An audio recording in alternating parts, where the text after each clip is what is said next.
Metode berpikir filsafat. Yang pertama yaitu ada metode kritis. Metode ini digunakan dan dikembangkan oleh Plato dan Socrates. Kemudian metode ini bersifat analisa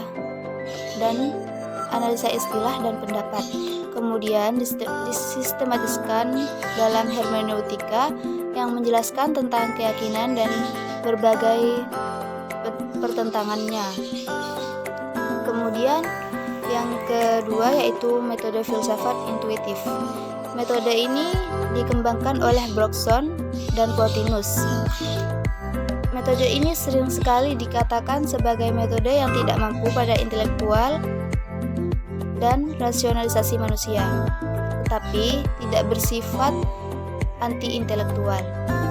Manusia terkadang harus mengambil jarak yang jauh atau berjauhan dengan logikanya sendiri, serta menyerahkan diri pada kemurnian kenyataan dan keaslian fitrahnya manusia itu sendiri. Kemudian yang ketiga, metode skolastik.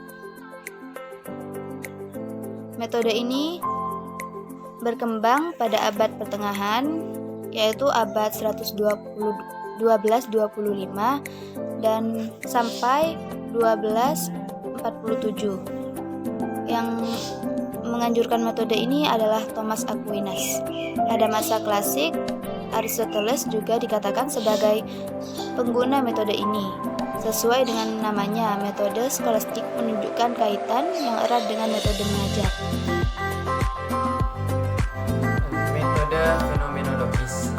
Fenomena yang dimaksud di sini bukan fenomena alamiah yang bisa dicerap dengan observasi empiris seperti fenomena alam, melainkan ini adalah fenomena yang merupakan makna asli yang berasal dari bahasa Yunani, yaitu painomai. Artinya adalah yang terlihat. Jadi fenomena adalah data sejauh disadari dan sejauh masuk dalam pemahaman. Metode filsafat eksistensialisme. Tokoh-tokoh terkemuka eksistensialisme adalah Heidegger, Sartre, Jaspers, Marcel, dan Merleau-Ponty. Para tokoh eksistensialis tidak menyetujui tekanan Husserl pada sikap objektif. Bagi kalangan eksistensialis, subjektivitas manusia yang pertama-tama dianalisa karena bisa jadi sebetulnya sesuatu yang dianggap ada, yakni eksis, itu tidak dapat mengada, yakni tanpa ada konteks pembentuk di sekitarnya.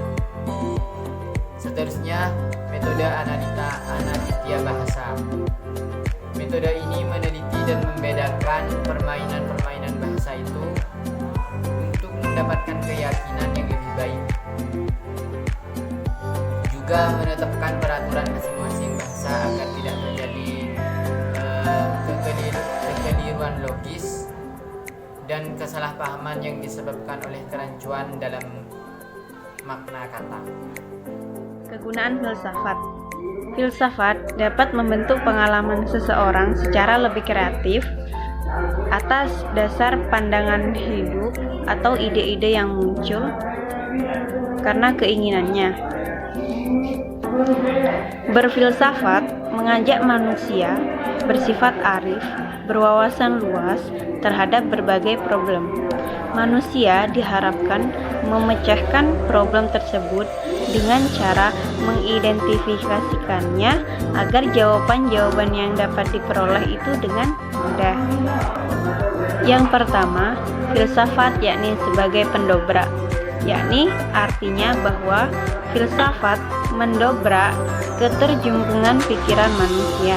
Dengan memahami dan mempelajari filsafat manusia, dapat menghancurkan kebekuan, bahkan keterkungkungan pikirannya atau ketertutupan pikirannya dengan kembali mempertanyakan segala hal.